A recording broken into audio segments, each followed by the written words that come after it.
Ragdagang ulat tungkol dito sa hearing na ito, tawagin natin si Mark Salazar. Mark?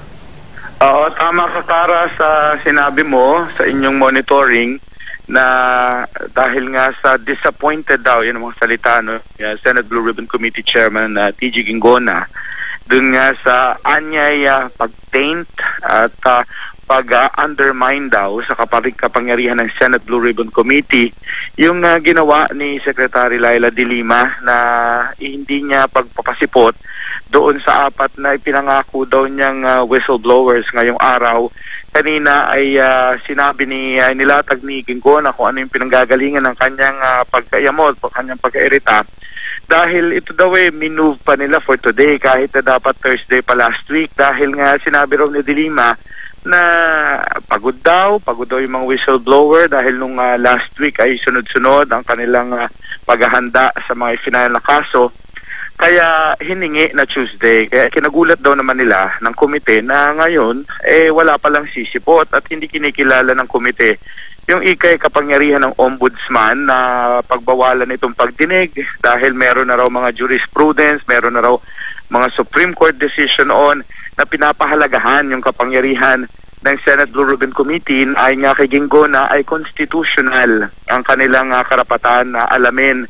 At sinabi niya rin kay Secretary De Lima na bakit naman ganon ay pinagdadamot niya sa komite, gayong kaliwat kanan naman daw na pinapayagan niyang ma-interview yung mga whistleblower sa telebisyon, sa dyaryo at sa radyo, at yun naman daw ay kapareho ring dahilan na dahil gusto ng taong malaman ang buong kwento.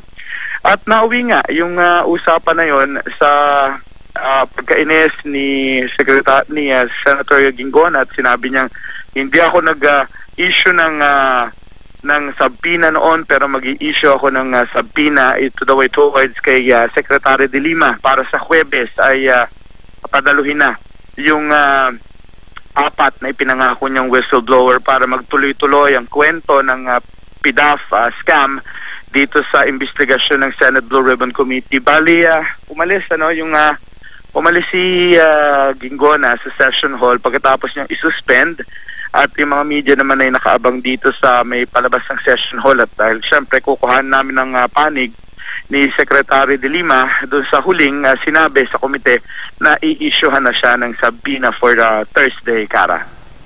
Okay, Mark, paano naman ito? Kasi ang sinasabi ni Secretary Laila De Lima nga ay baka naman magkaroon sila ng problema sa ombudsman kasi taliwas nga doon sa rules ng ombudsman yung lumabas sa isang hearing or magpa-interview itong mga testigo kapag meron ng nakasampa na reklamo sa kanila. Oo, yan. Bali yan ang laman ng letter ni De Lima at yan ang sinasabi niya kanina na hindi tinatanggap ng komite, Kara. Kasi may mga binanggit na jurisprudence at inaalala mo yung kay Sabio noon, PCGG, at saka yung kay Gordon, di ba umabot sa Korte Suprema yon?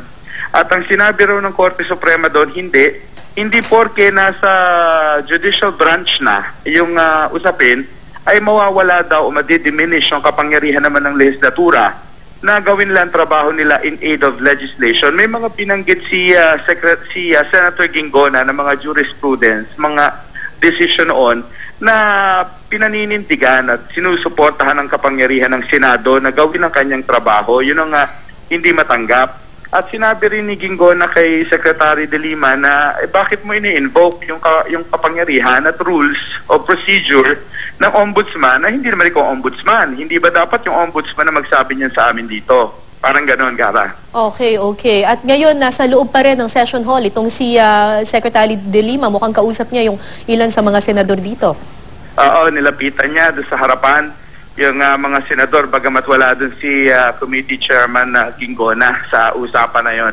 So yung hindi kami makalapit kaya hindi namin maisip hindi namin marinig kung nagpapaliwanag pa siya doon further ng kanyang standard opinion sa issue na ito.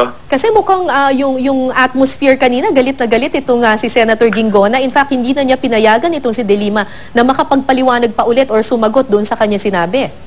Oo nga, nagulat din kami na pala'y gano'n, na irritable pala siya. Kasi bago naman nagsimula ito nagkahuntahan pa ng konti yan si Secretary De Lima at saka si Chairman Ginggona So, nagulat din kami, pag upo na nilang pareho, pag bubukas na, opening statement pa lang yun ay naglabas na siya ng kanyang disappointment dahil nga hindi matutuloy yung kwento rito ng PDAF scam. So kung sakasakaling by Thursday ay hindi pa rin maiproduce nitong si Secretary Laila De Lima yung mga whistleblowers, ano ang posibleng parusa or sanction? Meron bang ganyan? Aba, sa mga nakaraan, nung ako'y nagko-cover dito sa Senado, pagka ang subpoena ay hindi mo hindi mo sinunod yan, ang hihingiin na ng komite yan sa Senate President na maglabas ng warrant of arrest. Ganun sa mga nakaraan noon. Pero may proseso yan dahil yan iaakyat mo sa Senate President at yan ay pinag-uusapan ng lahat ng mga senador sa caucus kung ilalabas ba nila. Hindi rin naman sila basta-basta kasi pag ako labas agad ng warrant. May proseso naman. Pero malalaman natin kay Secretary De Lima mamaya pag naka-ambush interview tayo kung talagang i-define niya pa rin ba kung subpoena na. Iba namang usapan din kung subpoena na o dadalhin niya rito sa Huwebes. Malalaman natin. So Mark, itong si Senator TG Ginggona, sana siya nagtungo ngayon? Lumabas dito hindi doon sa Senator's private lounge siya pumunta yung kaliwa Dito siya palabas sa may hallway. Palibasa at nakabang kami kay De Lima, hindi na namin sundan. Saka iikot ka kasi ron, baka ma-miss mo naman si De Lima at ang kanyang panig dito sa subpoenang inilabas. Alright, maraming salamat sa iyo, Mark Salazar, nag-uulat mula sa Senado.